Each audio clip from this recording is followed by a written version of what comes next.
Let's revise Ind AS 8 Accounting Policies, Changes in Accounting Estimates and Errors. Simple topic है, theoretical topic है. सबसे पहले हम इसके सारे कंसेप्ट्स को रिवाइज करेंगे, उसके बाद हम इसके क्वेश्चंस में जाएंगे. Let's see what are errors. Errors होते हैं these are omissions and misstatements in the FS of previous year. कोई ओमिशंस हो गई या मिसस्टेटमेंट्स हो गई प्रीवियस ईयर की. एग्जाम्पल के तौर पे error of commission, error of omission, error of accounting principle, fraud का एरर, क्लासिफिकेशन का एरर, कोई मैथमेटिकल एरर हो गया, कोई कैलकुलेशन एरर हो गया. तो ये सारे होते हैं हमारे errors which are omission and misstatement of prior years. अब इनका करें क्या, अचार डाले? नहीं. क्या कहते हैं, ट्रीटमेंट करते हुए इसको हम करेक्ट करना पड़ेगा. एरर्स गलती हुई है तो उसको सुधारो, करेक्ट करो. और कैसे करेक्ट करें? रेट्रोस्पेक्टिवली. रेट्रोस्पेक्टिवली मतलब रेट्रो मतलब पुराना जमाना, तो पुराने तरीके से या पुराना जब से हमारा स्टार्ट हुई है एफएस, पुराने अमाउंट्स को हमें चेंज करना होगा. तो which means correct such errors from the very first day in the past as follows. तो हमें रेट्रोस्पेक्टिवली चेंज करने अपने एरर्स को. कैसे चेंज करेंगे? रीस्टेट करेंगे कंपैरेटिव अमाउंट्स को और रीस्टेट करेंगे ओपनिंग बैलेंसेस को. तो we will correct our errors by restating the comparative amounts and restating the opening balances of previous year. Okay.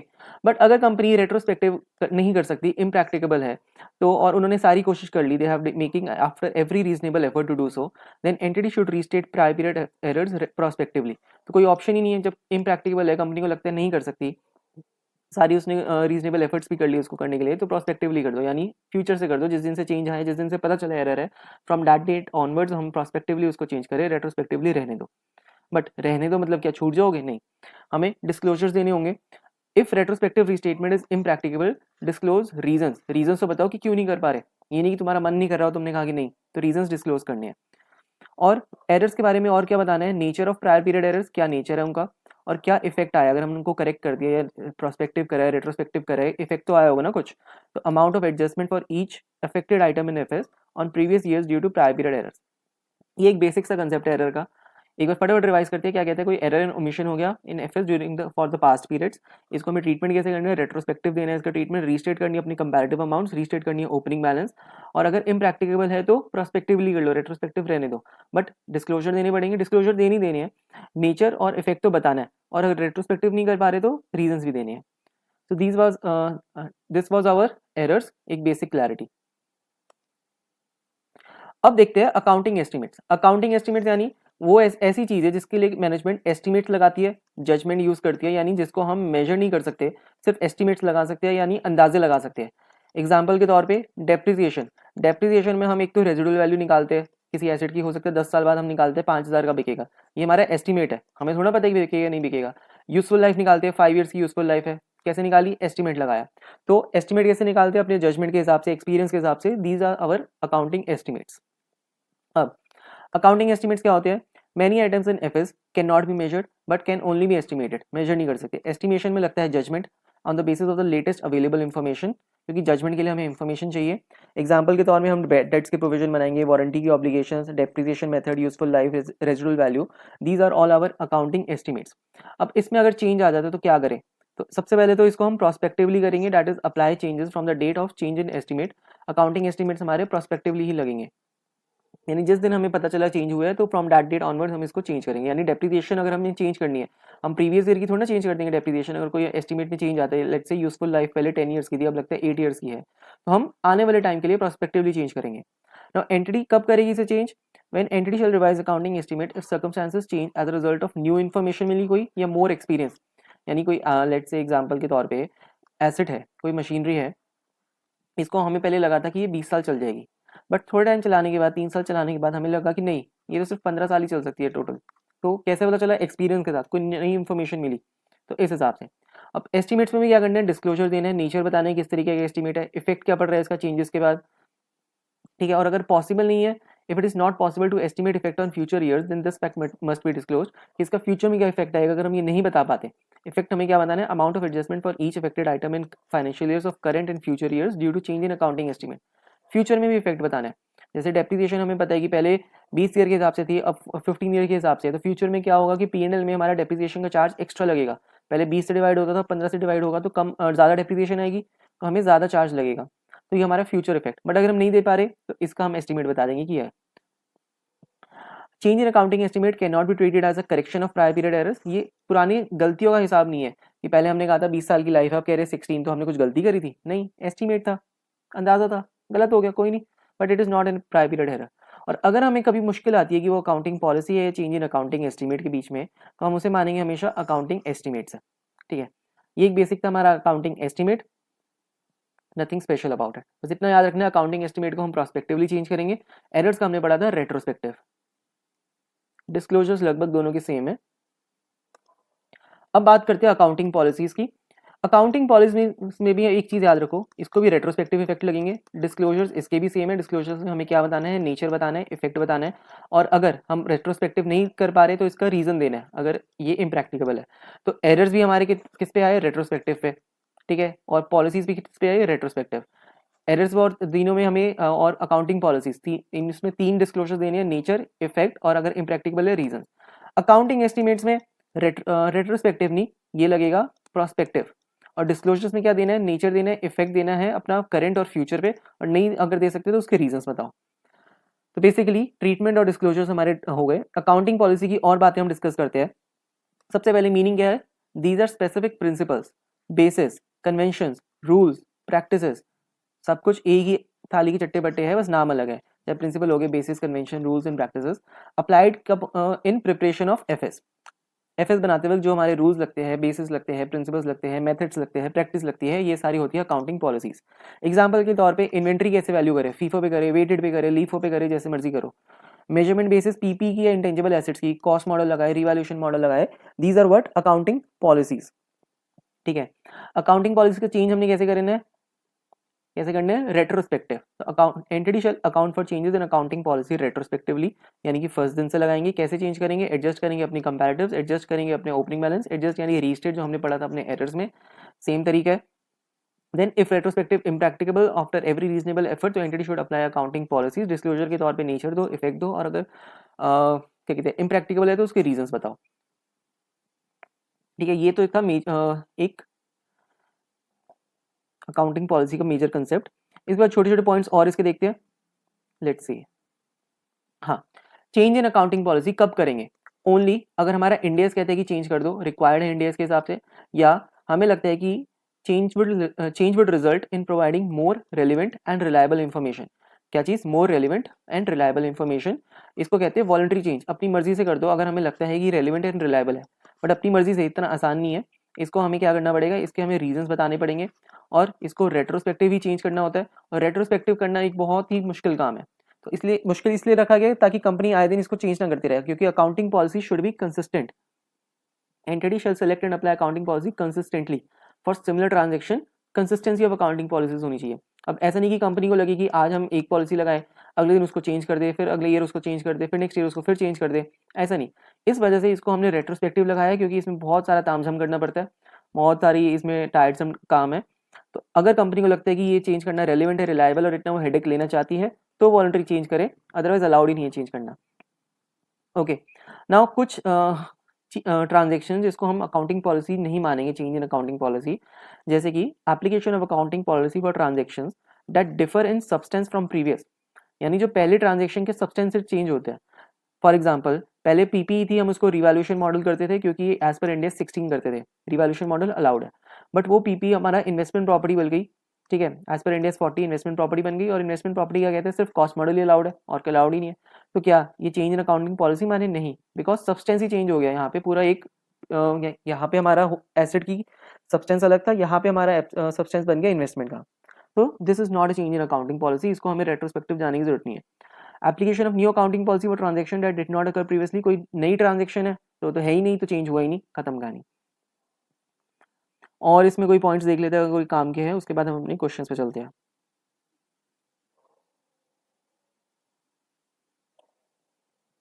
एक चीज, अकाउंटिंग पॉलिसी हम कहाँ से लाएं? अगर कोई इंडिया स्पेसिफिकली बता दे कि ये पॉलिसी अप्लाई करो, जैसे इंडिया 16 में हमें बता देते हैं रिवैल्यूएशन या कॉस्ट मॉडल फॉलो करो, तो वो ले लो। बट अगर कोई स्पेसिफिक इंडियस नहीं है तो क्या करें? Let's see. Specific Ind AS available for particular transaction, entity shall apply accounting policy as per that Ind AS. But अगर नहीं है तो कोई अदर इंडियस ले लो सिमिलर ट्रांजेक्शन के हिसाब से, कोई फ्रेमवर्क उठा लो, प्रोनाउंसमेंट्स ले लो अपने किसके, आईएसबी के, गैप के, आईएफआरएस के, कोई एक्सेप्टेड इंडस्ट्री प्रैक्टिस जो मार्केट में काम चल रहा है उस हिसाब से कर लो। ठीक है, बट एक चीज याद रखना, जब भी प्रोनाउंसमेंट्स में हमने एक अकाउंटिंग पॉलिसी अडॉप्ट कर ली, बट बाद में वो प्रोनाउंसमेंट्स अमेंड हो जाते हैं, यानी कि वो चेंजेस हो गए उसमें, तो हमें ये अकाउंटिंग पॉलिसी भी चेंज करनी पड़ेगी। तो ये भी हम रेट्रोस्पेक्टिव करेंगे। बस इतना एक आगे क्वेश्चन है, इसलिए मैंने बता दिया कुछ काम का नहीं है। तो इसके साथ हमारे बेसिक कंसेप्ट पूरे होते हैं इसके accounting policy, estimate and error के। सो विद इन 12 मिनट्स हमारा कंसेप्ट क्लियर हो गए हमारे, इसके कवर हो गए अपने इस चैप्टर के। अब आ जाते हैं हम क्वेश्चंस में, इलिस्ट्रेशंस।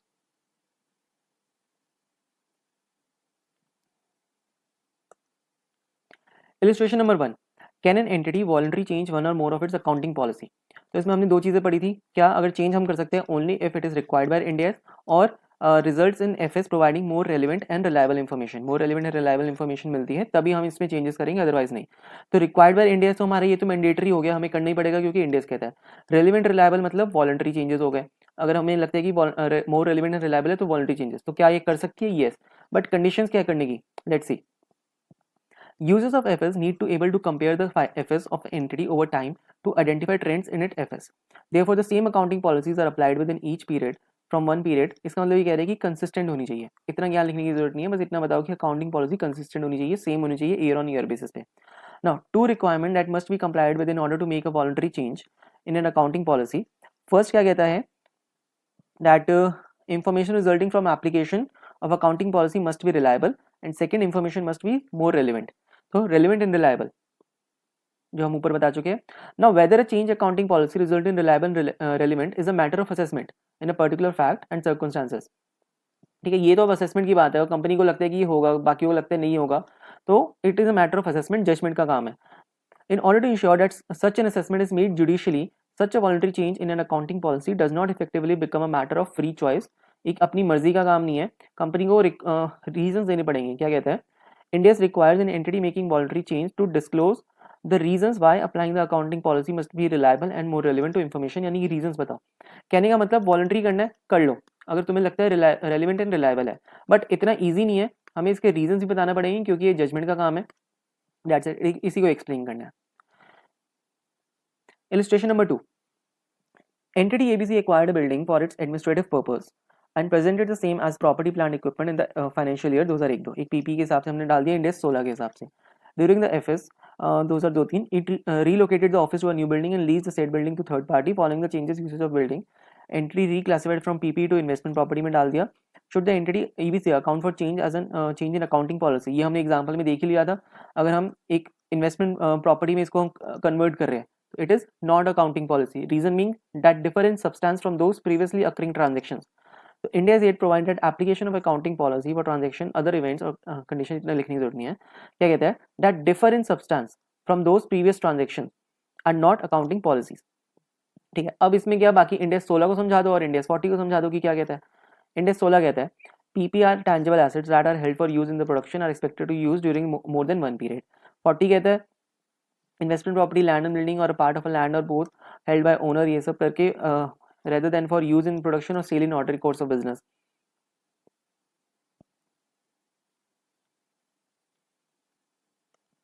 तो इंडेक्स 16 और इंडेक्स 40 के हिसाब से अपने इन्वेस्टमेंट प्रॉपर्टी और पीपी की डेफिनेशंस हो। फिर उसके बाद क्या कहता है, whether building is an item of PP और investment property depends on the purpose for which it is held. क्योंकि प्रॉपर्टी के केस में हम इसको यूज कर रहे हैं अपने बिजनेस के लिए, और इन्वेस्टमेंट के तौर पर हम इसको कैपिटल एप्रिसिएशन या रेंटल के हिसाब से यूज करना चाहते हैं। नाउ क्या कहते हैं, अब building that was previously classified as an item of PP may warrant reclassification, or whether building is the nature of PP investment what is that by applying the definitions लगे कि thus classification of building as an item of property, plant and equipment as an investment property is not a matter of accounting policy choice. Accordingly, a change in classification of building to investment property to change for the purpose for which it is held by entity is not a change in accounting policy। नहीं है ये, बस इतना कहना है, घुमा फिर आके बस इतना ही कहना है कि ये चेंज इन अकाउंटिंग पॉलिसी नहीं है, because it is as per relevant Ind AS के रिक्वायरमेंट्स है। और ये वाला एक वर्डिंग बहुत जरूरी है, that different substance from those previously occurring differ करता है ये। Illustration 3, whether change in functional currency of an entity represents a change in accounting policy। Functional currency India 21 आ जाएगा यहाँ पे। क्या कहता है, as per India's 8, application of an accounting policy for transactions that differ in substance from those previously occurring are not changes in accounting policy। मतलब ये line तो लिखनी है हमें as per India's 8। इसके बाद इंडिया 21 के हिसाब से कहता है, functional currency is the currency of the primary economic environment in which the entity operates.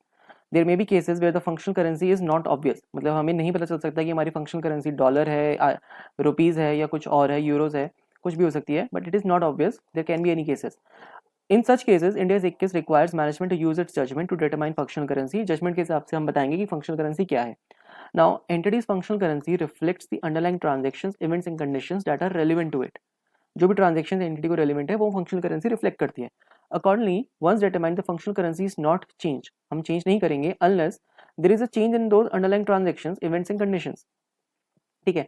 अब लेट्स से पहले जो रेलिवेंट हमारी ट्रांजेक्शन है वो हमारी डॉलर यूएसए में हो रही है, तो ये हमारे लिए हमारी वो है फंक्शनल करेंसी. ठीक है.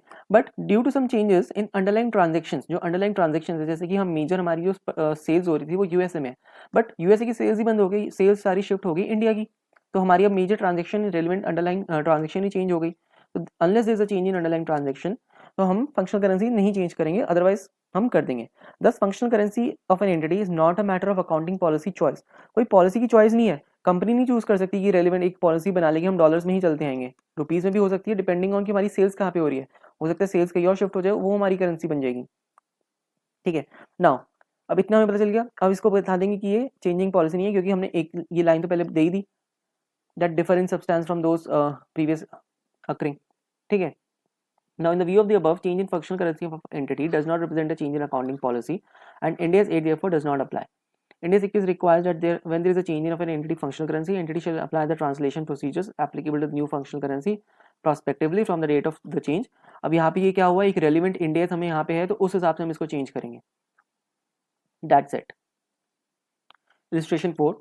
An entity developed one of its accounting policy by considering the pronouncements of an overseas international standard setting board in accordance with India's it. Would it be permissible for the entity to change the said policy to reflect a subsequent amendment in that pronouncements? ये हमने discuss भी करा था concepts में. क्या कहते हैं, in the absence of Ind AS that specifically applies to a transaction. कोई एक इंडियस है ही नहीं कि जो उस ट्रांजेक्शन को अप्लाई करे या किसी इवेंट या कंडीशन को अप्लाई करे. मैनेजमेंट में apply an accounting policy from the most recent pronouncements of कोई इंटरनेशनल अकाउंटिंग स्टैंडर्ड बोर्ड यानी कि IASB, या and in the absence there of those of other standard setting bodies that use a similar conceptual framework to develop accounting standards. यानी अगर हमारे पास इंडेस नहीं है तो हम IASB का ले सकते हैं, गैप का ले सकते हैं, IFRS का ले सकते हैं, किसी बॉडी का ले सकते हैं जो स्टैंडर्ड सेट करती है. Now if following an amendment of such pronouncement, वो प्रोनाउंसमेंट या अमेंड हो गया, the entity choose to change the accounting policy that change is accounted for and disclose as a voluntary change. इसको हम voluntary change मानेंगे. और voluntary change हम कब कर सकते हैं, जब हमें लगता है कि it is more relevant and reliable. FS हमारी more relevant and reliable है. As such, a change is a voluntary change in accounting policy. It can only be made if it results in information that is reliable and more relevant and does not conflict with the sources in India's aid. कहने का मतलब अगर कोई pronouncement में changes होते हैं amendment, तो उसको हम voluntary change मानेंगे. Change तो हम retrospective ही करेंगे, but relevant and reliable होना चाहिए. Illustration 5. Whether an entity can change its accounting policy of subsequent measurement of property, plant and equipment from revaluation model to cost model. India 16 क्या कहता है, that an entity shall choose either cost model or revaluation model as its accounting policy for subsequent measurement of an entire class of PP. देख पूरी class के लिए या तो cost model लगा ले या revaluation model लगा ले. Now a change from revaluation model to cost model for a class of PP can be made only if it meets the condition of India's 8. और India's 8 की क्या कंडीशन है, अगर तुम voluntary change करना चाहते हो तो हमारी relevant होनी चाहिए और reliable होनी चाहिए. Specified in India's 8, that is a change resulting in the FS provide relevant and more relevant information to the users of FS, तभी कर सकते हैं, otherwise नहीं. तो क्या कहते हैं यहाँ पे, where the change in accounting policy from revaluation to cost model is considered permissible, यानी relevant and reliable बनती है, तो it shall be accounted for retrospective करें in accordance with India's 8. और यहाँ पे एक छोटा सा एग्जाम्पल दिया, ये क्या कहता है कि हम कब चेंज कर सकते हैं रिवैल्यूएशन टू कॉस्ट मॉडल. कोई अनलिस्टेड कंपनी है, प्लान करे IPO में, change its accounting policy revaluation to cost model for some और all of the classes to align the entity's accounting policy with that of listed market participants within that industry so as to enhance the comparability of its FS with those of the other listed market participants within the industry. Such a change from revaluation to cost model is not expected to be frequent. कहने का मतलब कोई unlisted company है और वो अपना IPO निकालने जा रही है, ठीक है, और मार्केट में पहले से लिस्टेड कंपनीज है, ठीक है. लिस्टेड कंपनी क्या कर रही है, कॉस्ट मॉडल फॉलो कर रही है, ये कर रही थी रिवैल्यूएशन मॉडल. अब जब ये मार्केट में लिस्ट हो जाएगी, इसके बाद लोग इसकी FS की जो कंपेयर करेंगे वो इस कंपनी से करेंगे, बट ये कॉस्ट पे दिखा रही है, रिवैल्यू पे दिखा रही है, तो इसको कॉस्ट पे कर सकते हैं और ये हमारा रेलिवेंट भी होगा, रिलायबल भी होगा, और ये फ्रीक्वेंट चेंजेस नहीं है. ऐसे नहीं कि मनमर्जी है कंपनी की, जब मर्जी फ्रीक्वेंट चेंजेस कर दिए. एक रीजन है, रीजन से बैक्ड है, रेलिवेंट है, रिलायबल है, तो चेंजेस हो सकते हैं, अदरवाइज नहीं. This was our question number 5. एक छोटा सा कंसेप्ट है, क्या कहता है, whether an entity is required to disclose the impact of any new Ind AS which is issued but not yet effective in the FS of as per Ind AS 8. यानी Ind AS हमारा issue हो गया but अभी तक effective date नहीं आई इसकी, effect नहीं हुआ, उस कंपनी पे भी नहीं लगा, इफेक्टिव डेट तो आ गई बट कंपनी पे अप्लाई नहीं करता और हो सकता है बाद में अप्लाई करे. So as per Ind AS 8, when an entity has not applied a new Ind AS that has been issued but is not yet effective, the entity shall disclose.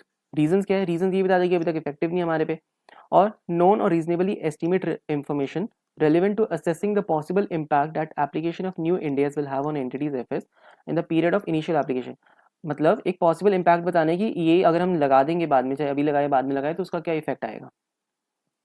Now accordingly it may be noted an entity is required to disclose the impact which has been of Ind AS which has been issued yet not effective. बस एक disclosure देना है और कुछ नहीं, fact बताना है और क्या उसका इम्पैक्ट आएगा वो बताना है. Illustration 7. Whether a change in inventory cost formula is a change in accounting policy or change in accounting estimate. Cost formula यानी अगर हमें LIFO लगाना है या FIFO लगाना है, ये हमारा अकाउंटिंग पॉलिसी हो गया, अकाउंटिंग एस्टिमेट. सबसे पहली बात, एस्टिमेट होते हैं अगर हम यहाँ पे हम लगाते हैं, अंदाजा लगाते हैं, जजमेंट लगाते हैं, ठीक है, जो हम डेप्रिसिएशन में फॉलो करते हैं वो हमारा एस्टिमेट है. बट इन्वेंट्री का तो फॉर्मूला हमें गिवन है, लीफो या फीफो, ये हमारी पॉलिसी है और इसे हमारा अकाउंटिंग पॉलिसी में आएगा. Okay, let's see. As per Ind AS 8, accounting policies क्या होती है? These are specific principles, basis, conventions, rules and practices applied by an entity in preparing FS. Further, inventory specifically requires disclosure of cost formula used as a part of disclosure of accounting policies adopted in the measure of inventories. Accordingly, change in cost is a change in accounting policy. तो inventory की cost का formula अगर हम change करते हैं वो accounting policy का change है. Illustration number 8. An entity has presented certain material liabilities as non-current in its FS for periods up to 31 March 2001. Now, while preparing the annual FS for the year ended 31 March 2002, अगले साल management को पता चला, discovers that these liabilities should have been classified as current liabilities. The management intend to restate the comparative amount for the prior period presented on 31 March 2001. Now, would this classification of liability from non-current to current in the comparative amount be considered to be correction of an error under Ind AS 8? Would the entity need to present a third balance sheet? ये third balance sheet का concept तो अपना Ind AS 1 से आता है, ठीक है, और करेक्शन ऑफ एरर ये है कि नहीं? Of course it is a correction of error, क्योंकि प्रायर पीरियड में हमारी एक मटेरियल हमारे प्रायर पीरियड में एरर है. As per Ind AS 8, errors can arise in respect of recognition, measurement, presentation, disclosure of elements of FS.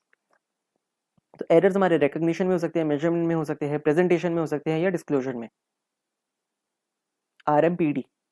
RMPD, are से हमारा हो गया रिकॉग्निशन में हो सकते हैं एरर, एम से मेजरमेंट, पी से प्रेजेंटेशन, डी से डिस्क्लोजर में. FS do not comply with Ind AS if they contain either material या मटेरियल एरर्स और immaterial errors made intentionally. Material errors हो सकते हैं, इमटेरियल एरर्स भी हो जो इंटेंशनली करेगा ये to achieve a particular presentation of an entity's FS. तो FS do not comply with Ind AS.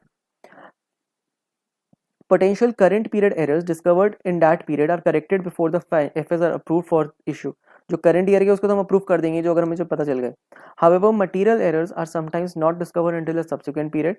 इस केस में जैसे कि हमें मटेरियल हमें नहीं पता चला, हमने करंट कर दिया, उसको नॉन करंट होना चाहिए था. And these prior period errors are corrected in the comparative information presented in FS for that subsequent period. इसको हमें comparatives में चेंज करना पड़ेगा. कहानी था हमें रीस्टेट करने पड़ेंगे, कंपैरेटिव्स रीस्टेट करने पड़ेंगे, opening balance. Now in accordance with the above, reclassification of liabilities from non-current to current would be considered as a correction of an error under Ind AS 8. Accordingly, the FS for the year ended 31 March 2, the comparative amount of 31 March 1 would be restated to reflect the correct classification. तो हमें comparatives को change करना पड़ेगा. अब आ जाता है Ind AS 1 का concept. ये क्या कहता है? Ind AS 1 requires an entity to present a third balance sheet as at the beginning of the preceding period in addition to minimum comparative FS if कब करनी होगी? It makes a retrospective restatement अगर हम करते हैं and the restatement has a material effect on information in the balance sheet at the beginning of the preceding period, और उसका effect अपना मटेरियल है.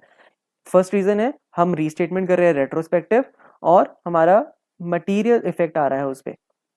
तो इस केस में हम रेट्रोस्पेक्टिव कर रहे हैं क्योंकि एरर्स को हम रेट्रोस्पेक्टिव ही करते हैं और मटेरियल हमारी लाइबिलिटी, तो मटेरियल इफेक्ट भी आ रहा है, तो हमें थर्ड बैलेंस शीट देनी होगी as per Ind AS 1.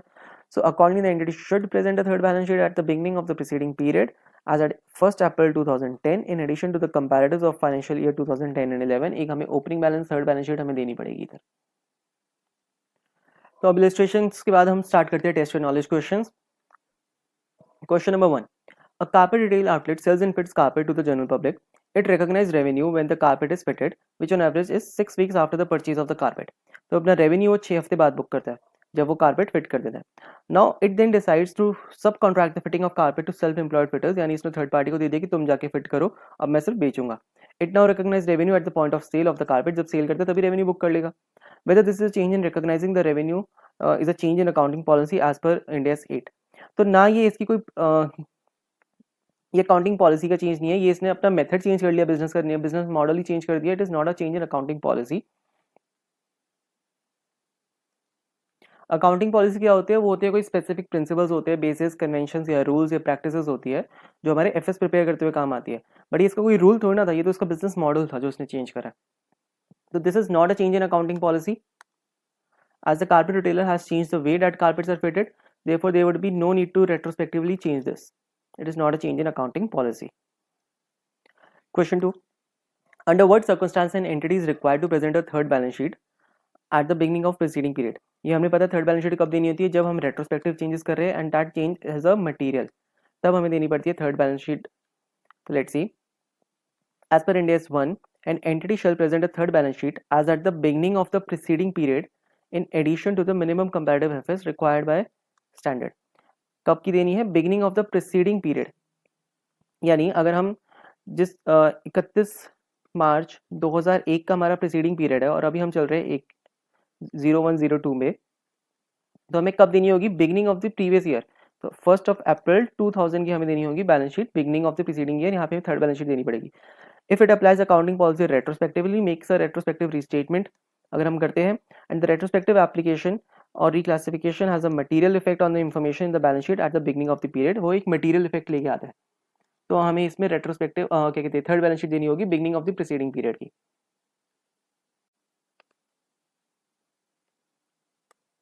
Question number 3.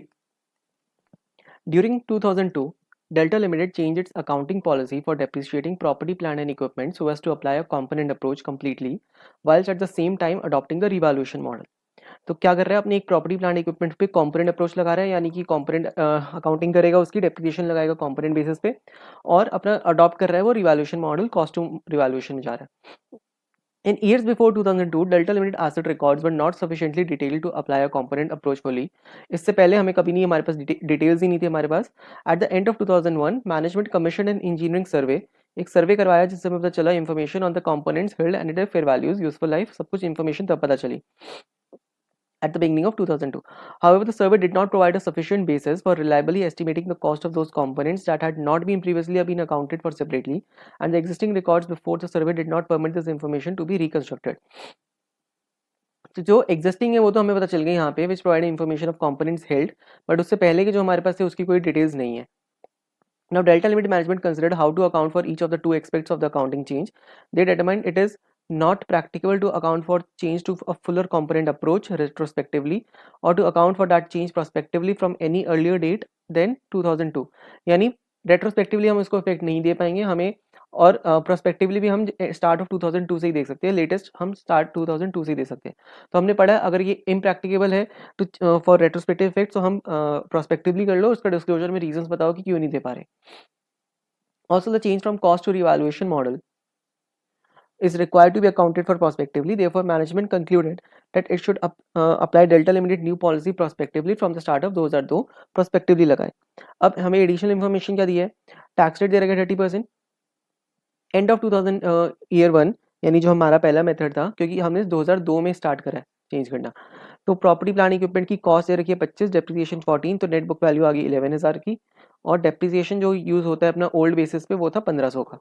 अब वैल्यूएशन इंजीनियरिंग के सर्वे के बाद वैल्यूएशन पता चली 17,000 की फेयर वैल्यू है, रेजिडुअल वैल्यू दे रखी है, रिमेनिंग यूजफुल लाइफ भी पता चल गई, और डेप्रिसिएशन जो हमारा न्यू बेसिस पे आ रही है वो आ रही है 2000 की.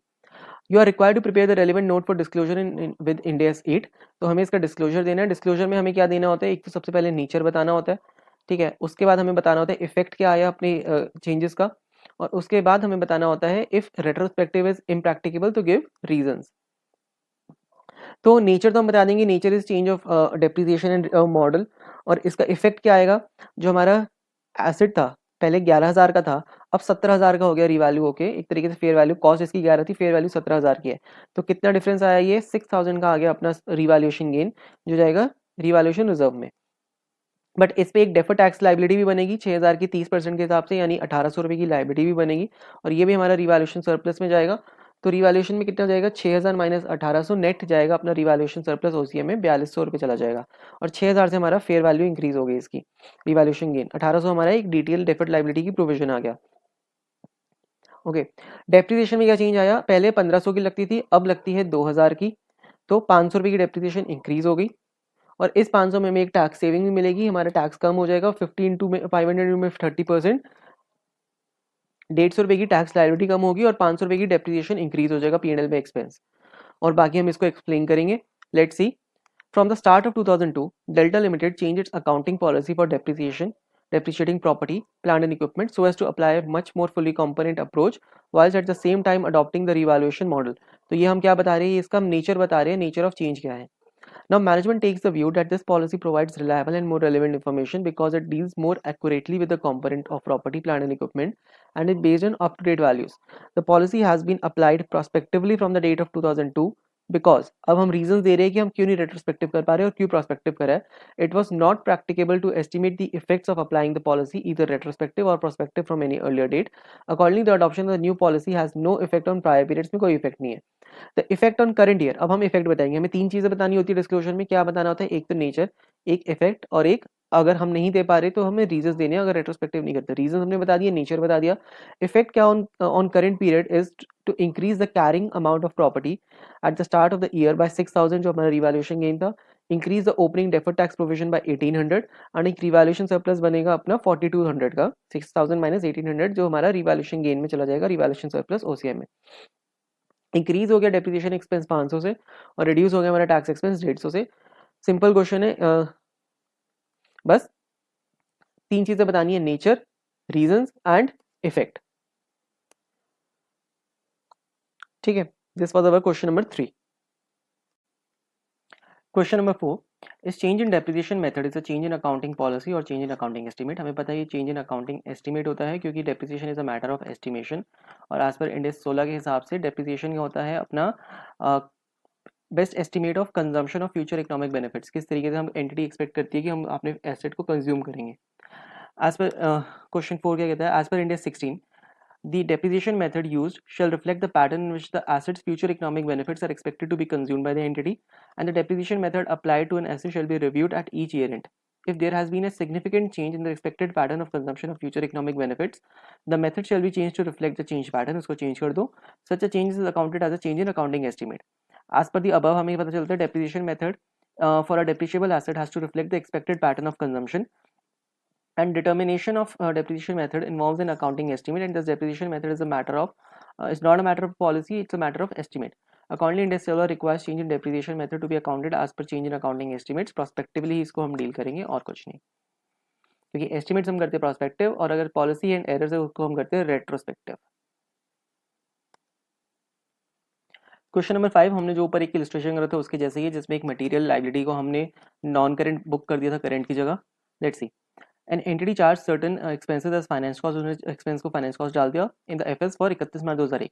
While preparing the annual statements of 31 March 2002, अगले साल बनाते हुए कंपनी को पता चला expenses should have been classified as other expenses instead of finance cost, other expense होने चाहिए। Error occurred because management misinterpreted certain facts, entity intend to restate करना चाहती है अपनी 31 मार्च 2001 को। Would this reclassification expense from finance cost to other expense in the comparative consider as correction of errors? Of course. Would the entity need to present a third balance sheet? देनी पड़ेगी, अगर वो हम retrospective तो कर ही रहे हैं और ऊपर से अगर ये मटेरियल है तो हमें एक थर्ड बैलेंस शीट भी देनी पड़ेगी, opening balance sheet of prior period. तो कहता है errors can arise from RMPD. RMPD मतलब recognition, measurement, presentation and disclosure of elements in FS. Now FS do not comply with Ind AS if they contain a material error है या immaterial error है जो intentionally करा है to achieve a particular presentation of FS. जो current period के errors है potential discovered in that period are corrected before financial statements are approved, but materials errors are sometimes not discovered until a subsequent period, and these prior period errors are corrected in the comparative FS in the for that subsequent period. Now, in accordance with the above, Classification of expenses from finance cost to other expense would be considered as a correction of error as per Ind AS 8. Accordingly, in the FS for the year ended 31 March 2, the comparative amount for the year ended 31 March 1 would be restated to reflect the correct classification. इसको हमें restate करना होगा. Now, as per Ind AS 1, requires an entity to present a third balance sheet. Third balance sheet कब देनी होती है? जब हम retrospective करते हैं और वो material effect है. At the beginning of the preceding period, in addition to minimum comparative FS, if it makes a retrospective effect and the restatement has a material effect. In the given case, retrospective statement of relevant items, the statement profit and loss has no effect on the information in balance sheet at the beginning of the preceding this. Therefore, the entity is not required to present a third balance sheet. क्या कहते हैं ये?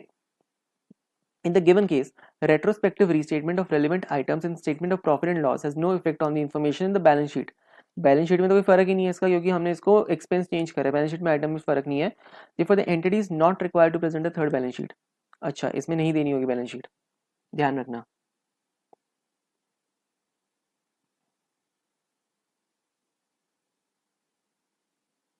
अच्छा, restatement has a material effect on the information in the balance sheet at the beginning of the preceding period. अगर balance sheet पे effect material है तभी देना है. पीएनएल में अगर इफेक्ट है तो नहीं देना, क्योंकि हम बैलेंस शीट बना रहे हैं और हमें पीएनएल नहीं बनाना. ओपनिंग थर्ड पीएनएल नहीं बनाना, थर्ड बैलेंस शीट की बात कर रहे हैं यहाँ पे. तो इस केस में नहीं देंगे. और जो हमने current liability non current liability था, लाइबिलिटी हमारा बैलेंस शीट को इफेक्ट दे रही थी, तभी हमने उस पर बनाई थी. तो ये पॉइंट एक काफ़ी इंपॉर्टेंट है. Question 6. While preparing the annual financial statements for the year ended 31st of March 2003, an entity discovers that a provision for constructive obligation and a payment of bonus to selected employees in the corporate office, material in amount which was required to be recognized in the annual FS for the year ended 31 March 2001, was not recognized due to oversight of facts. अच्छा, 2001 का एक error मिला है कि हमने एक provision record नहीं करा, एक पेमेंट ऑफ बोनस हमने यहाँ पे रिकॉर्ड नहीं करी, यानी एक लाइबिलिटी रिकॉर्ड नहीं करी और एक एक्सपेंस रिकॉर्ड नहीं करा 31 मार्च 2001 का. The bonus was paid during the financial year ended 31 March 2 and was recognized as an expense in the annual FS for that said year. तो बोनस हमने 31 मार्च 2 के पीरियड में हमने पे भी कर दिया और उसको हमने रिकॉग्नाइज भी कर लिया, बट ये रिकॉग्नाइज एक्सपेंस होना चाहिए था 31 मार्च 2001 में, हमने 31 मार्च 2 में जाके रिकॉग्नाइज करा, ये भी एक गलती करी है.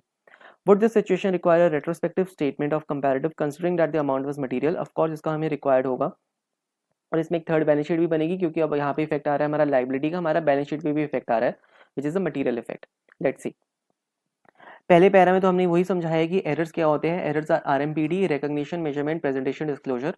और एफएस कंप्लाई नहीं करते if they contain a material error. Immaterial जो वॉलंटरी हमने करा है, जो मतलब इंटेंशनली करा है टू प्रेजेंट पर्टिकुलर प्रेजेंटेशन देने के लिए. अब करंट पीरियड को तो हमने ठीक कर लिए, जो प्रायर पीरियड का डिस्कवर नहीं कर रहे उसको हमने ठीक नहीं करा, तो उसको हमें सब्सिक्वेंट पीरियड में रेट्रोस्पेक्टिव देना पड़ेगा. और इंड AS 1 कहता है कि थर्ड बैलेंस शीट दो as at the beginning of the preceding period along with minimum comparative FS. जब retrospective restatement of items in its FS and retrospective restatement has a material effect on information, material effect है in the balance sheet at the beginning of the preceding year. Now in the given case, expenses जो 31 March 2001 के थे और liability जो 31 March 2001 की थी वो understate होगी, क्योंकि हमने रिकॉर्ड ही नहीं करी, non recognise and related provision. और एक्सपेंस जो 31 मार्च 2 का था वो बढ़ गया, क्योंकि यहाँ पे हमने रिकॉर्ड कर दिया. It were overstated to the same extent because recognition of aforesaid bonus expense for the year.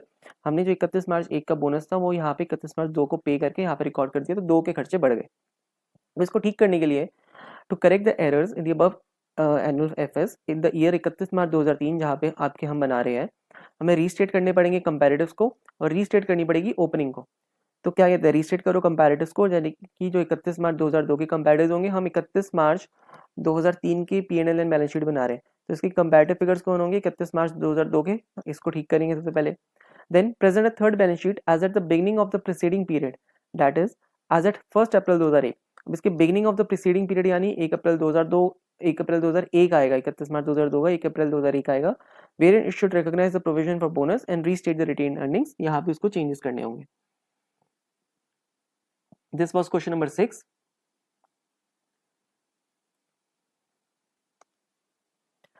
Question 7.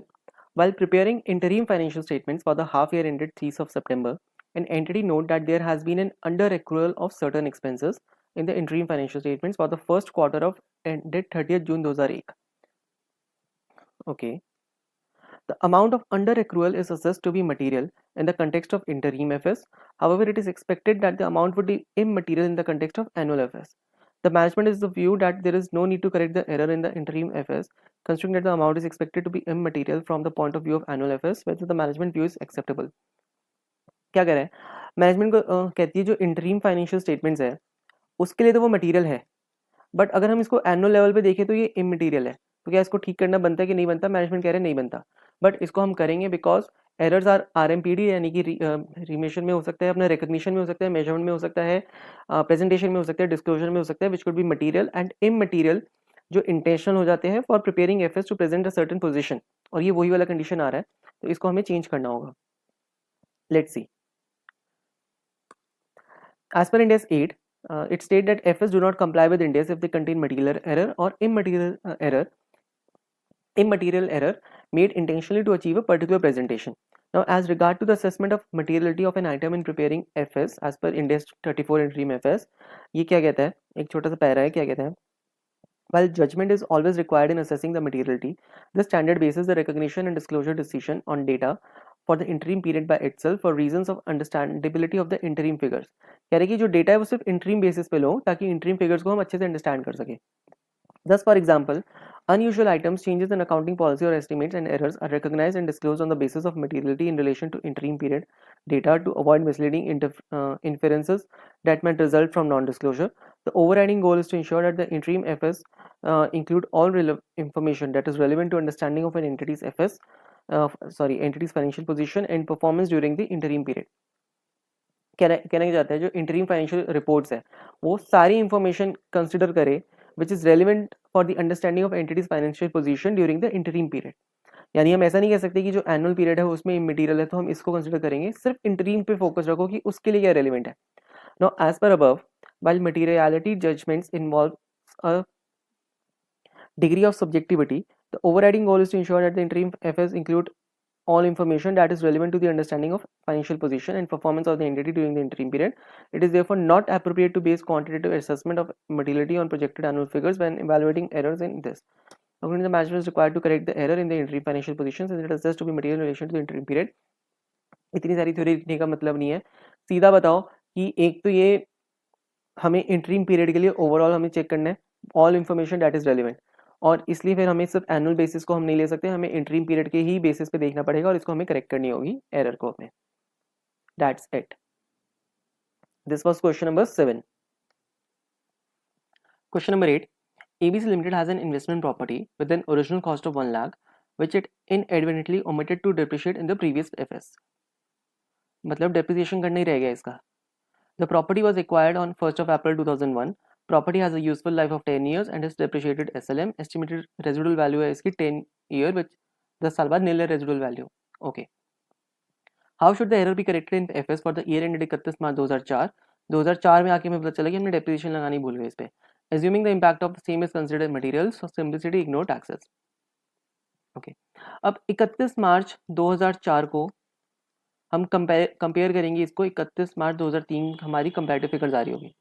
अब एक तो ये मटेरियल है, ठीक है, इसको हम रेट्रोस्पेक्टिव भी कर रहे हैं और इसका इफेक्ट किस पे आ रहा है? बैलेंस शीट पे. तो एक थर्ड बैलेंस शीट भी बनेगी.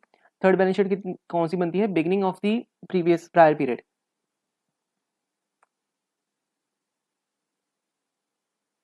Beginning of the earliest period. एक सेकेंड, थर्ड बैलेंस शीट हम कम बनाते हैं, एक बार वो देख लेते हैं.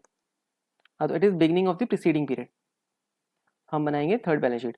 तो इस प्रीसीडिंग पीरियड क्या होगा? 31 मार्च 2003 से प्रीसीडिंग पीरियड इसका क्या है? 1 अप्रैल 2002. 2002 में ये शुरू हुआ है, तो 1 अप्रैल 2002 की भी हम एक बनाएंगे, थर्ड बैलेंस शीट बनाएंगे इसके लिए. तो उसमें क्या इफेक्ट दिखाएंगे? ओपनिंग बैलेंसेस चेंज करेंगे अपने यहाँ पे, बस इसमें चेंजेस करेंगे. क्या कहता है? The error shall be corrected by retrospectively restating the figures for financial year 2002-03 की रीस्टेट कर देंगे, यानी 31 मार्च 2003 तक हम इसको चेंज करेंगे. And by also presenting a third balance sheet as at 1 April 2002 which is the beginning of the earliest period presented in FS. एक third balance sheet बना के दे दो. That's it. Question number 9. ये थोड़ा सा इंपॉर्टेंट क्वेश्चन है. ABC Limited changed its method adopted for inventory valuation in the year 2002-03. Prior to the change, inventory was valued using FIFO method. However, it felt that in order to match the current practice and to make the FS more relevant and reliable, a weighted average valuation model would be appropriate. तो inventory में जो change हुआ है हमने voluntary change करा है because we thought कि हमें लगा कि हमारी जजमेंट के हिसाब से it is more relevant and reliable. It is a change in accounting policy और अकाउंटिंग पॉलिसी का चेंज हम करते हैं किस तरीके से, रेट्रोस्पेक्टिवली हम इसको चेंज करते हैं। तो हमें रीस्टेट करने होंगे अपने कंपैरेटिव्स को, रीस्टेट करना होगा अपने ओपनिंग बैलेंसेस को। Now the effect of change in method of valuation of inventory was as follows. 31 March 2001 को, यानी for the year 2000 and 2001 increase हुआ है 10 मिलियन का। 31 मार्च 2001-2 के लिए इंक्रीज हुआ है इंक्रीज ऑफ 15 मिलियन। एंड 31 मार्च 2002-3 का 20 मिलियन का। 31 मार्च 2003 अपना करंट ईयर है, क्योंकि इसी दिन हमने चेंजेस करे हम 2002-3 में। तो 2002-3 इज आवर करंट ईयर। 31 मार्च 2 हमारा ये हो जाएगा कंपैरेटिव, हमारे यहाँ पे बनेगा प्रीवियस ईयर। और इससे पहले के जो भी होंगे इसको हम एक थर्ड बैलेंस शीट बना के ओपनिंग बैलेंस शीट बनाएंगे। थर्ड बैलेंस शीट कब बनेगी, अपने कंपैरेटिव के फर्स्ट डे को। तो कंपैरेटिव हमारा स्टार्ट होता है 1 अप्रैल 2001। 1 अप्रैल 2001 को हम एक बना देंगे क्या, third balance sheet. Now let's see profit और loss under FIFO valuation model are as follows. अभी तक फीफो के हिसाब से 2002-3 अपना जो करंट ईयर है और इसके कंपैरेटिव्स, कंपैरेटिव एफएस 2001-2। रेवेन्यू हमने रिकॉर्ड करा है, cost of good sold, gross profit, expenses and profit, ये निकाल दिया। नाउ रिटेन अर्निंग हमें दे रखी है 31 मार्च 2001 को, यानी जो ये वाला पीरियड है 31 मार्च 2001, यानी 1 अप्रैल 2001 ही कह सकते हैं इसको। तो ये हमें दे रखी है 1 अप्रैल 2001 के लिए हमारे retain earnings.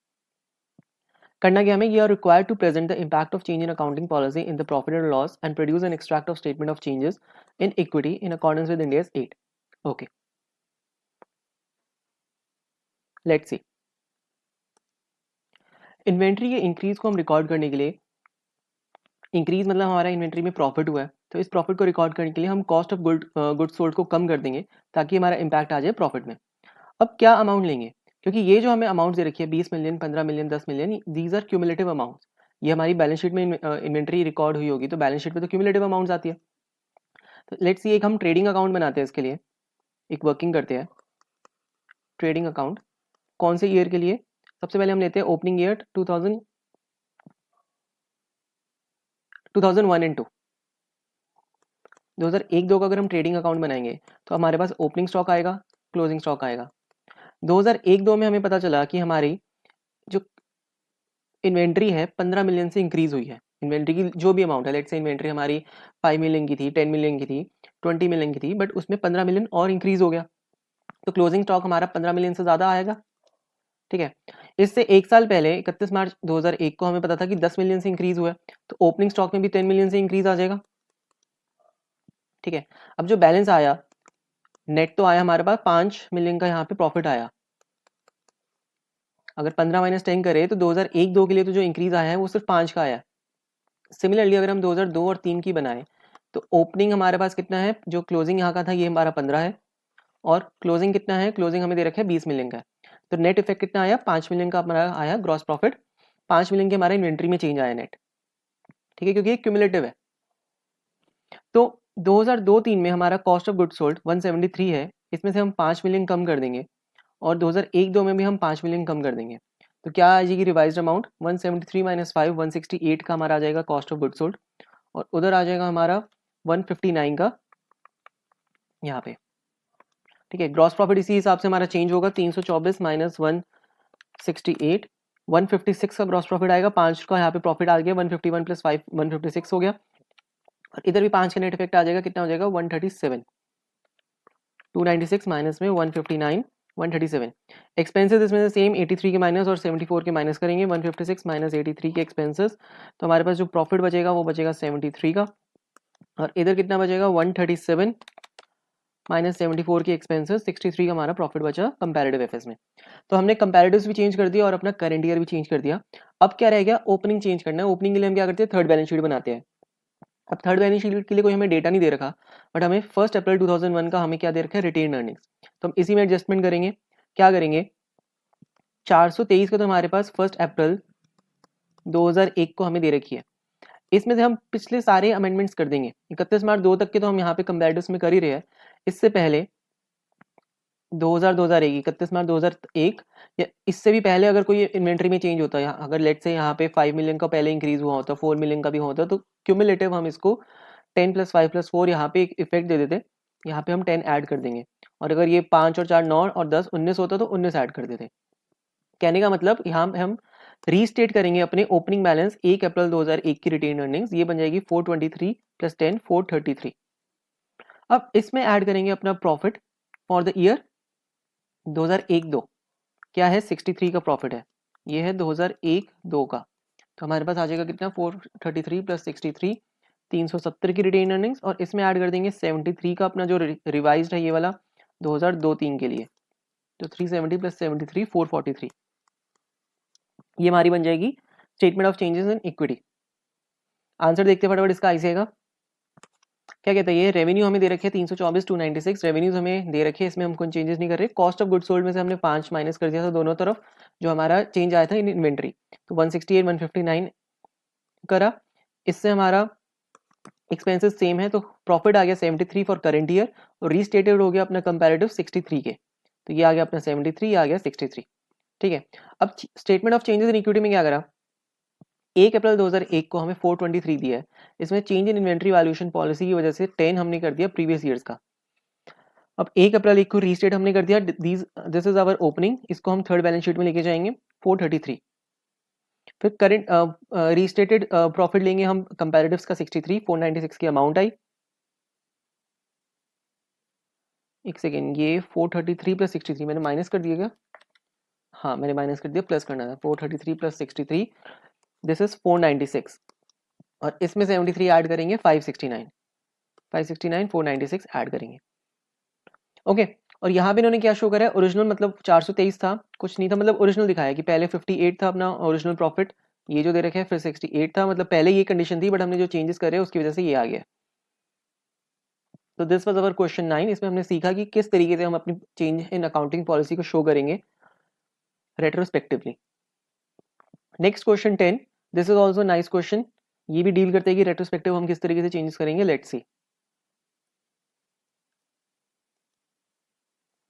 During the year 2004-5, Cherry Limited discovered that some products had been sold during the year 2003-4 were incorrectly included in inventory at 31 March 2004 at 6,500।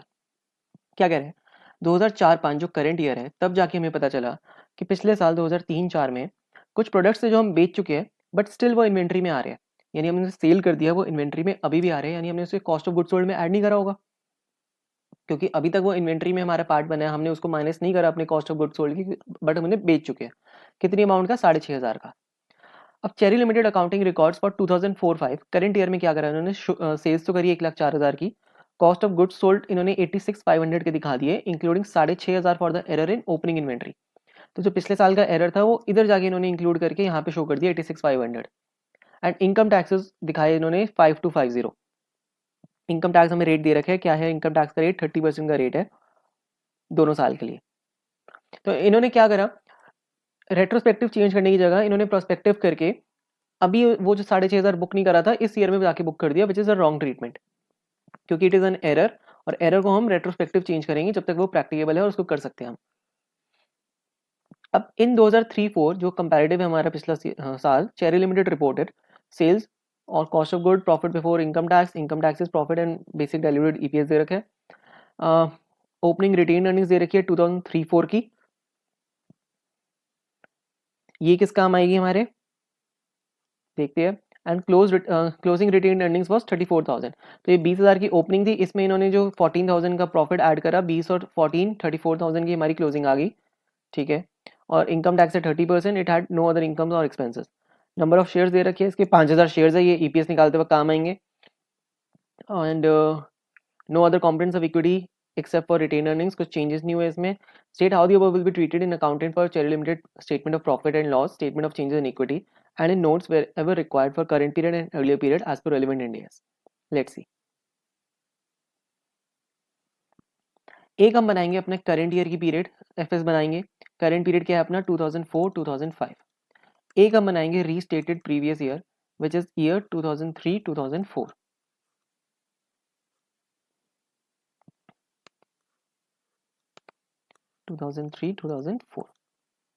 Okay, 2004-5 में सेल्स कितनी करी हमने, 1,04,000 की।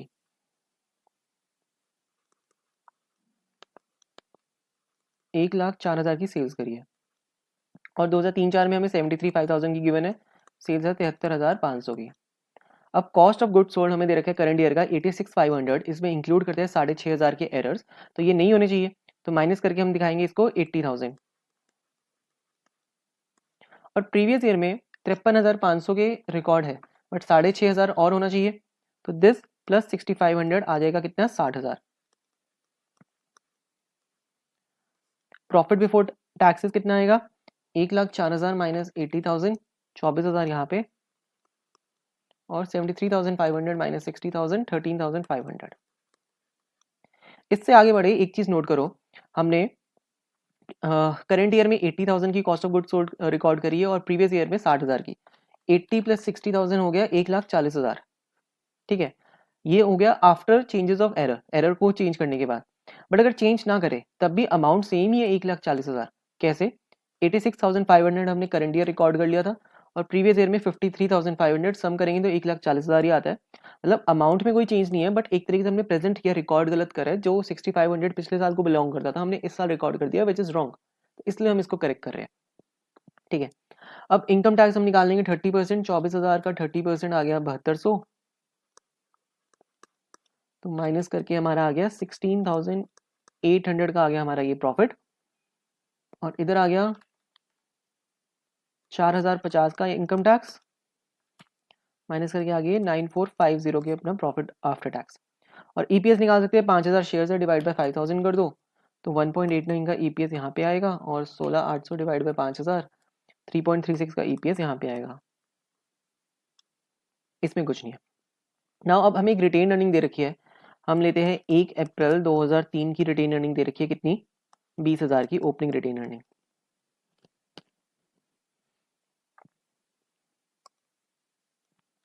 अब इस क्वेश्चन में इस ईयर से पहले के कोई चेंजेस नहीं है, तो इसलिए ओपनिंग हमें कुछ करने की जरूरत ही नहीं है, हम डायरेक्ट पिछले ईयर 2003-4 से ही चेंजेस कर रहे हैं, इससे पहले का कोई चेंजेस है ही नहीं जो हम ओपनिंग बैलेंसेस में एडजस्ट करके उसको शो करें, करेक्ट करें। तो अब क्या होगा, जो प्रॉफिट फॉर द ईयर 2003-4 कितना प्रॉफिट है, 9,450, इसको ऐड करेंगे, जो भी अमाउंट आई उसमें फिर ऐड करेंगे 2004-5 का प्रॉफिट, इतना प्रॉफिट हो जाएगा 16,800 का, और ये हमारा क्लोजिंग हो जाएगा। Let's see solution. Question number 10 का सॉल्यूशन, 2004-5 करंट ईयर की इन्होंने बनाई है और रिस्टेटेड बनाया 2003-4 का। सेल्स 1,04,73,500, ये हमने ले रखी है 1,04,73,500। 80,000 की कॉस्ट को और 60,000 का ये आ गया। इसके बाद कुछ नहीं, बस कैलकुलेट करें 30% टैक्स, 16,800 और 9,450 के हमारे पास प्रॉफिट आफ्टर टैक्स, 3.36 और 1.89 का ईपीएस। इसके बाद हम बना देते हैं सीधा statement of changes in equity. Share capital में तो कोई चेंज नहीं है, 50,000 फिर भी इन्होंने शो करा है, हम भी शो करेंगे। रिटेन अर्निंग्स 20,000 की ओपनिंग थी, प्रॉफिट इसमें डाला 9,450 अपने रिस्टेटेड पीरियड का, profit for the year ended 31 March 2004 as restated, और फिर 16,800 डाल दिया अपने 31 मार्च 2005 का, तो हमारे पास आ गया बैलेंस 31 मार्च 2005 को रिटेन अर्निंग्स का, और ये टोटल आ जाएगा। डेट्स इट, ये हमने करा 20,000 में 9,450 ऐड करे, फिर 16,800 ऐड करा। एक नोट्स पढ़ते हैं, एक्सट्रैक्ट फ्रॉम नोट्स भी है, क्योंकि क्वेश्चन ने हमसे क्या मांगा था, नोट्स भी बनाओ इसमें, नोट्स वेयर एवर रिक्वायर्ड। क्या कहते हैं, some products that had been sold in the year, इसको प्रीवियस ईयर कहते हैं, were incorrectly included in inventory at 31 March 2004, the FS for 2003-4 have been restated to correct this error, the effect of the statement on those financial statements is summarised as below. अब यहाँ पे इन्होंने effect दिया है, और यहाँ पे last में कहते हैं there is no effect on the balance sheet at the beginning of the preceding period that is 1 April 2003, उसमें कोई इफेक्ट नहीं है। Okay, increase in cost of goods sold, effect लिया हमने 2003-4 का, यानी प्रीवियस ईयर का इफेक्ट लिया 2003-4, प्रीवियस ईयर में क्या इफेक्ट आया, लेट्स सी। कहता है इंक्रीज हो गई अपनी कॉस्ट ऑफ गुड्स सोल्ड, जो हमें पता है 53,500 से 60,000 हो गई, तो 6,500 से इंक्रीज हो गई। डिक्रीज हो गया हमारा टैक्स एक्सपेंस, क्योंकि पहले 6,000 था, अब 4,050 लग रहा है। प्रॉफिट कम हो गया, पहले प्रॉफिट हुआ करता था 14,000 का, अब हो गया 9,450 का, ये भी इफेक्ट आया। बेसिक ईपीएस हमारा कम हो गया 2.8 से 1.89, तो ये कितना कम हुआ है वो यहाँ पे डाला है। कैसे, 2.8 माइनस 1.89, 0.91 का डिफरेंस, यहाँ पे डिफरेंसेस डाले कितना है। फिर इन्वेंट्री, इन्वेंट्री में भी 6,500 का फर्क आ गया, 6,500 क्योंकि हमने एक्स्ट्रा रिकॉर्ड करी थी, वो भी रिकॉर्ड करेंगे। इनकम टैक्स पेबल अब 1950 का हो गया, 1950 से चेंज आ गया इसमें। फिर डिक्रीज इन इक्विटी 4,550, ये कैसे निकाला इन्होंने, पहले इक्विटी कितनी थी अपनी, रिटेन अर्निंग्स थी 34,000 की क्लोजिंग, ठीक है, बट अब कितनी होगी 20,000 प्लस 9,450, 20,000 प्लस 9,450, ये आ गया 29,450, माइनस करेंगे 34,000, तो 4,550 का ये आ गया हमारा डिक्रीज इन इक्विटी। ओके, बाकी ये देने की इतनी जरूरत नहीं है, नोट्स में इतना बता दो कि यहाँ पे इनकरेक्ट हो गया तो उसको हमने चेंज करा है, थोड़ा सा इफेक्ट बता दो, दैट्स इट। सिंपल क्वेश्चन है, question number 10।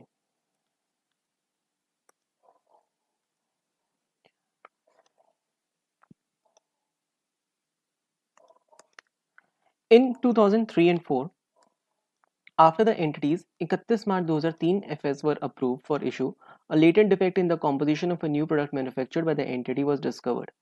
That is, a defect that could not be discovered by reasonable or customary inspection. क्या कह रहा है?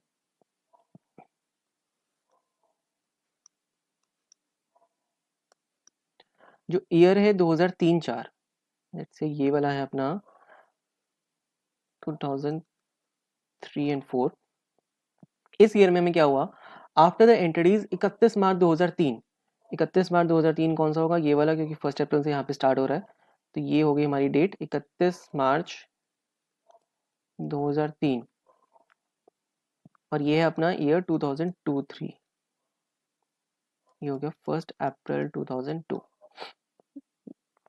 तो 2003-4 में क्या, after the entities 31 March 2003 FS were approved, late से 31 मार्च 2003 की एफएस यहाँ पे जाके कभी अप्रूव हुई, और तब हमें क्या पता चला कि एक लेटेंट डिफेक्ट है एक new in the composition of a new product manufactured by the entity, तो जो भी एक नया प्रोडक्ट है यहाँ पे एक डिफेक्ट मिला हमें। Okay, now as a result of this latent defect, the entity incurred 1 lakh rupees of anticipated cost for fulfilling its warranty obligation in respect of sales made before 31 March 2003, यानी इससे पहले ये पूरे 2002-3 में यहाँ पे हमने सेल्स करी होगी, अब इसमें डिफेक्ट आया है तो इसमें वारंटी हमने दी होगी, तो काफ़ी कस्टमर्स इसमें वारंटी क्लेम करेंगे ना, उसकी वजह से हमारे पास 1 लाख रुपए की एडिशनल कॉस्ट आ जाएगी, 1 लाख रुपए की एडिशनल कॉस्ट आ जाएगी, और इसका हमें क्या करना पड़ेगा, एक प्रोविजन बनाना पड़ेगा, एंटिसिपेटेड कॉस्ट है, प्रोविजन बनेगा 1 लाख रुपए का। An additional 20,000 was incurred to rectify the latent defect in the product sold during the year 2003-4 before the defect was detected. तो जो 2003-4 इस पीरियड में, कौन से पीरियड में, इतने से पीरियड में जब तक डिफेक्ट हमें पता चला, और 2003-4 इस बीच में भी हमने कुछ सेल्स करी होगी, तो उस सेल्स में हमने क्या किया, additional 20,000 was incurred to rectify the latent defect in the product sold during 2003-4, तो इस पीरियड में भी हमें 20,000 रुपीज का एक्स्ट्रा खर्चा करना पड़ गया, and the production was rectified, 5,000 of which relates to the items of inventory at 31 March 2003।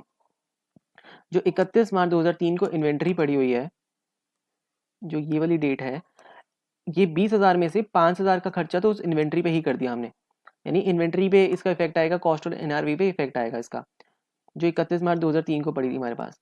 The defective inventory was reported at a cost of 15,000 in the year 2002-3, 15,000 इसकी कॉस्ट थी, and when its selling price less cost to sell was 18,000, तो ये जो inventory थी 15,000 की इसकी cost थी, और 18,000 की इसकी क्या थी, fair value less cost to sell, यानी selling price less cost to sell मान लो। बट अब ये 18,000 में से हमें 5,000 रुपये और इसकी जो हमने खर्चा कर दिया वो निकालना पड़ेगा, तो fair value less cost to sell कितनी आ गई, ये एनआरवी कह लो, कॉस्ट एंड एनआरवी, एनआरवी कितनी आ गई 13,000 की, और कॉस्ट कितनी है 15,000 की। पहले हमने रिकॉर्ड क्या करा होगा, कॉस्ट थी 15 की, एनआरवी थी 18 की, तो एनआरवी और cost which ever is lower, हमने कॉस्ट 15,000 पे इसको रिकॉर्ड करा होगा। बट अब क्या हुआ, इसमें 5,000 का खर्चा और आया, तो ये 13 बन गई अपनी एनआरवी, नाउ लोअर बन गई 13,000, मतलब हमने इन्वेंट्री को 2,000 से ज़्यादा रिकॉर्ड कर रखा है, तो इन्वेंट्री को हमें रीस्टेट करके 2,000 से कम करना पड़ेगा।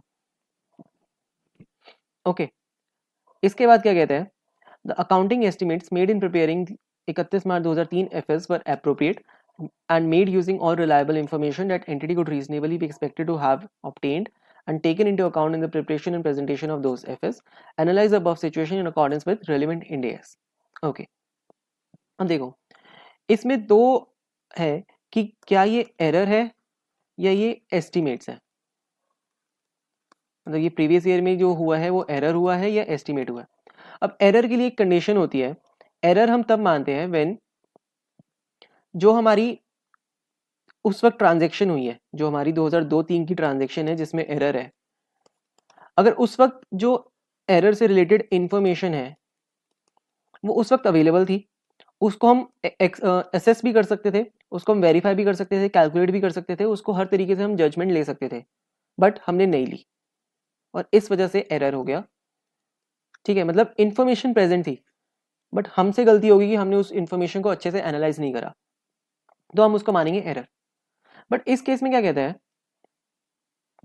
इसको एकदम से पढ़ते हैं ध्यान से, that a defect that could not be discovered by reasonable और कस्टमरी इंस्पेक्शन। यहाँ पे एक क्वेश्चन चिल्ला चिल्ला के कह रहे हैं कि वो डिफेक्ट हम नहीं पता कर सकते थे, भले ही हम कोई इंस्पेक्शन कर ले, कोई रीजनेबल या कस्टमरी इंस्पेक्शन भी कर ले, तब भी हम वो डिफेक्ट नहीं पता कर सकते थे 2002-3 में। मतलब इंफॉर्मेशन प्रेजेंट नहीं थी उस डिफेक्ट को पता करने के लिए, देयरफॉर ये एरर तो नहीं है, भले प्रीवियस ईयर का है। अभी एरर नहीं है, पॉलिसी ये है नहीं, इसको हम मानते हैं this is a accounting estimate. और अकाउंटिंग एस्टिमेट हमें पता है प्रोस्पेक्टिवली हम चेंज करते हैं इसको, और अपने फ्यूचर इफेक्ट्स में भी देते हैं, प्रोस्पेक्टिवली इसको चेंज करेंगे, दिस इज अकाउंटिंग एस्टिमेट, तो इसको हम उस हिसाब से चेंजेस करेंगे। नाउ लेट्स सी, इसको थ्योरी में कैसे कहता है, India's 8 is applied in selecting and applying accounting policies and accounting for changes in accounting policies, changes in accounting estimates, and correction of prior period errors. A change in accounting estimate is an adjustment of carrying amount of an asset or a liability or the amount of periodic consumption of an asset. The change in accounting estimate is an outcome of assessment of present status and expected future benefits and obligations associated with the asset and liability. Change in accounting estimates result from new information or new developments and accordingly are not correction of errors. क्या कह रहे हैं, accounting estimates change होते हैं new information new developments की, मतलब हमें कुछ नया पता चला, और इधर हमें नया पता चला कि हमारे प्रोडक्ट में एक लेटेंट डिफेक्ट है, it is a new information. अब further the effect of change in accounting estimate shall be recognized prospectively by including it in P&L in the period of change if the change affects that period only, in the period of change and future period if change affects both. Now prior period errors, अब errors के बारे में बताया, पहले estimates के बारे में बताया, अब errors के बारे में क्या कहते हैं, prior period errors are omissions or misstatements in entity FS of one or more prior periods arising from a failure to use, misuse of reliable information, मतलब हमने ना यूज करा ना उसका मिसयूज करा, that was available when FS for those periods were approved for issue, मतलब वो available थे and could reasonably be expected to have been obtained and taken into account in the preparation of presentation of those FS. It was available and could reasonably be expected to have been obtained. हम उसको obtain भी कर सकते थे, मतलब उसको use कर सकते थे. Now such errors include effects of mathematical error, mistake in applying accounting policies हो गए, oversights हो गए, frauds हो गए, misinterpretation of facts हो गया. On the basis of the above provision, the given situation would be dealt as follows. The defect was neither known nor reasonably possible to detect at 31 March 2003 तक तो हम पता कर ही नहीं सकते थे, या before the FS were approve, approval से पहले भी नहीं पता था हमें for issue. So under statement of warranty provision of 1 lakh and overstatement of inventory of 2000 in the 31 March 3 FS are not prior period errors, they are accounting estimates. अगर ऐसा होता कि जब हमारा ईयर एंड खत्म हुआ और एफएस अप्रूव हुए, इसके बीच में पता चल गया था, चल जाता, ठीक है, हमें पता कब चला, बाद में, बट अगर बीच में पता चल जाता तो इंडेक्स 8 की जगह इंडेक्स 10 आ जाता, which is events after reporting period. Reporting period क्या होता है, अपने रिपोर्टिंग पीरियड से लेके till the time FS are approve, उस वक्त की जो इवेंट्स है, और अगर वो एडजस्टिंग इवेंट्स है तो उसको हम यहाँ पे एडजस्ट करते, तो इंडेक्स 10 के रूल्स आ जाते. बट यहाँ पे क्या है, जब तक एफएस अप्रूव है, बिफोर एफएस अप्रूवल तक हम पता ही नहीं लगा सकते थे ये चीज़, कोई भी हम इंस्पेक्शन कर ले, कस्टमरी चाहे रीजनेबल, कोई भी इंस्पेक्शन कर लो, नहीं पता लगा सकते. The effects of the latent defect that relate to the entities FS at 31 March are change in accounting estimates. In preparing the FS for 31 March 3, the entity made the warranty provision in inventory valuation appropriately using all reliable information an entity could reasonably be expected to have obtained and taken into account the same in preparation and presentation of those FS. कह रहा है 31 March 2003 के लिए जो भी हमने estimates use करे हैं वो एप्रोप्रिएटली अवेलेबल थे और हमने सब कुछ यूज करा है. यहाँ पे एक क्वेश्चन ने भी बताया है, the accounting estimates made in preparing this were appropriately made using all reliable information. But अब कोई न्यू इन्फॉर्मेशन आ गई, consequently the additional cost are expense in calculating profit and loss for year 2003-4 में इसको डील करेंगे. यहाँ पे inventory के बारे में बताया कि inventory is measure at lower of cost या fair value less cost to sell, that is 18,000 original minus 5,000 की जो रेक्टिफाई थे 13,000, तो ये 13,000 माइनस 15 2,000 का इफेक्ट जो यहाँ पे इन्होंने बात करी है. This was our question 11, important question है, पढ़ के जाएंगे. विद दिस हमारा चैप्टर खत्म होता है. एक चीज ध्यान रखना थर्ड बैलेंस शीट से रिलेटेड में, अगर हम करंट ईयर है हमारा 2004-5, ठीक है, और जो एरर हुआ है पहला या कोई account change in accounting policy हुई है वो हुई है 2003-4 यानी जो प्रीवियस ईयर है, और यही हमारा कंपैरेटिव एफएस है। इससे पहले के ईयर्स में कोई इफेक्ट नहीं आया तो हम इसको रीस्टेट कर देंगे, ठीक है, जो कंपैरेटिव होगी, ओपनिंग बैलेंस शीट की जरूरत नहीं है। बट इससे पहले लेट से 2002-3 में या 1-2 में या इससे पहले किसी भी ईयर्स में इफेक्ट आया है तो हमें एक ओपनिंग बैलेंस शीट बनानी होगी 1 अप्रैल 2003 की। इस केस में ओपनिंग बैलेंस शीट बनेगी। बट अगर सिर्फ एक ही कंपैरेटिव है और उसी में चेंजेस आए हैं तो हम सिर्फ कंपैरेटिव एफएस में चेंज रीस्टेट कर देंगे, ओपनिंग की जरूरत नहीं होगी। और अगर और उस एक से ज़्यादा ईयर्स है या उससे पहले प्रायर पीरियड है तो हम ओपनिंग बैलेंस शीट बनाएंगे। That's it.